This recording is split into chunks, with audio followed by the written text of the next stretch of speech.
This is Eric Brotman, the host of Don't Retire, Graduate, the podcast that teaches you how to advance into retirement rather than retreating. Welcome to Office Hours, where we answer questions from listeners like you about personal finance, retirement readiness, and more. We received a question from April, who asked, why do some advisors say that taking 5% or more of your retirement nest egg out every year is dangerous? And April, that is an interesting question to me because I don't know too many advisors who wouldn't say that. I think you have to determine a time frame that is reasonable for accessing your retirement nest egg. And so here's what I mean. If you consider your retirement, let's consider your nest egg. It doesn't matter what the amount is, but let's just say that you have X dollars.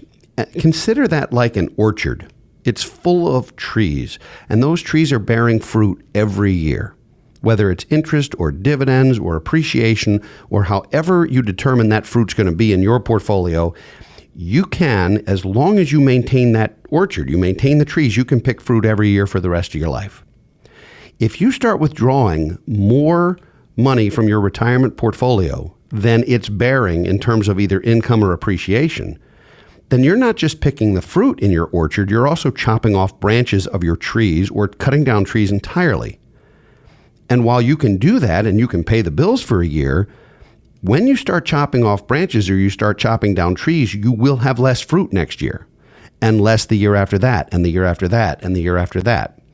So if you're pulling out, there's always been this sort of rule of thumb that 4% is a safe withdrawal rate. And I contend that there's no such thing as a safe withdrawal rate and that you really have to look at this a lot of different ways. But in general, if you can have a withdrawal rate in the 3% neighborhood, which means for every $1 million that you've amassed, you pull out $30,000 a year. It's 3%. At that level, I'm not going to say you can be assured you're not going to run out of money, but the odds are in your favor that you will not only continue to bear fruit and continue to have money to live on, but you're also likely to be growing new trees because the portfolio over time, ideally, should be positioned not only to produce that 3%, but also to grow by more than that 3% so that you have a raise every year. Because let's not forget inflation. If you're on fixed income, the money that you're living on today might be terrific, but if that number doesn't change in 5 years or 10 years or 20 years, it will be woefully inadequate. So you need your portfolio to not only pay you every year, but also to grow by at least inflation so that you're keeping up with the cost of groceries and gasoline and everything else. So that's a tall order, and the higher your withdrawal rate, the more likely it is that you're dipping into principal, that you are reducing your ability to have inflation-protected income, and that potentially you're on a course to run out of money. And that is a very scary thing. It's been said, April, that to be young and broke is an inconvenience, but to be old and broke is a tragedy. And this is one of those situations where you don't want to outlive your money. So if you're pulling 3%, you can largely do that for the rest of time. If you're pulling 4%, that I would consider sort of the absolute high end of what you can do. And in that case, you can't use a simple total return strategy. You need to use what's called asset segregation. And I go into great detail on all of this in Don't Retire, Graduate, the book. We talk about all the various ways to create income, because it is an unnatural thing for most consumers to do, where you've spent 40 or 50 years building a nest egg and now suddenly you have to know what to do with it. And it's a different skill set. But at 4%, 4.5%, you're talking asset segregation. It means you have to have certain assets earmarked for certain time periods. And the reason I say that is none of us know how long we're going to live.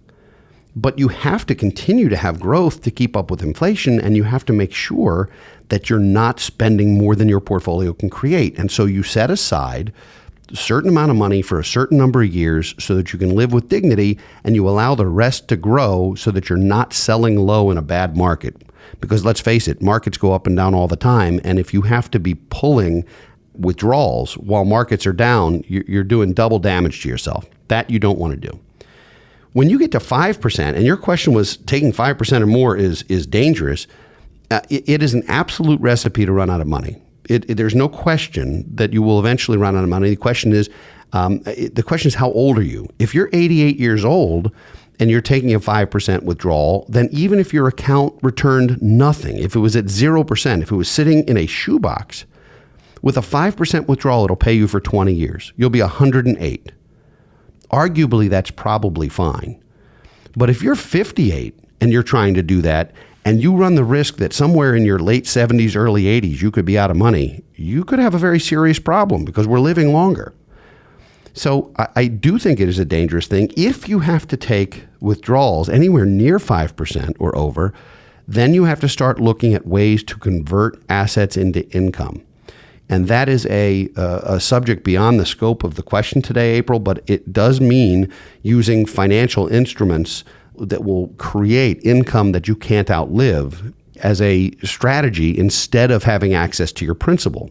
And it's been said there's no such thing as a free lunch, and this is one of those cases. If you have to take a withdrawal rate that big, you have to do something that is going to create lifetime income, and it usually will mean you can't grow the funds or leave them to charity or to your kids or other things. It usually means that you're going to live with dignity, but you're not taking anything. You're not going to have anything left when you're gone. So I hope I helped you.